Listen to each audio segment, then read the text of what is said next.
বছরও পার হয়নি গণঅভ্যুত্থানের, বছর না ঘুরতে অভ্যুত্থানকে টাকা বানানোর মেশিন বানালেন সমন্বয়করা, এরকম যখন বলছে মানুষজন, তখন এটা নিয়ে আপনাদের কেমন লাগে? আমি তো দীর্ঘদিন ধরে এই পেশার সাথে জড়িত, যখনই দেখেছি আসলে মিডিয়া সত্য কথা বলে, তখনই আসলে মিডিয়াকে কেন জানি যারা ক্ষমতায় থাকে তাদের পছন্দ হয় না।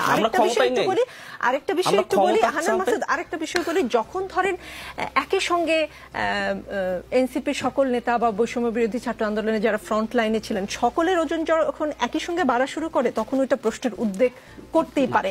রাজনীতিতে বেরোতে বলে কিছু, আড্ডার বাসা থেকে 2,98,000 টাকা উদ্ধার করেছে গুলশান থানা পুলিশ। এর আগে তার বাসা থেকে 2,25,00,000 টাকার চেক উদ্ধার করা হয়। তাকে জিজ্ঞাসাবাদের তথ্য অনুযায়ী বাড্ডার একটি বাসায় অভিযান চালিয়ে সেখানে নগদ 2,98,000 টাকা পাওয়া যায়। 29 জুলাইয়ের ঘটনা এটা। গুলশানের সমন্বয়ক পরিচয়ে চাঁদাবাজি করতে গিয়ে হাতে নাতে ধরা পড়েন 5 জন। রিয়াদের নেতৃত্বে চাঁদাবাজির এই ঘটনা ঘটে। সিসিটিভির ফুটেজ না থাকলে তাদেরকেও কি থানা থেকে ছাড়িয়ে আনতে যেতেন আপনি? আপনি তো থানা থেকে ছাড়িয়ে আনতে যান মানুষজন।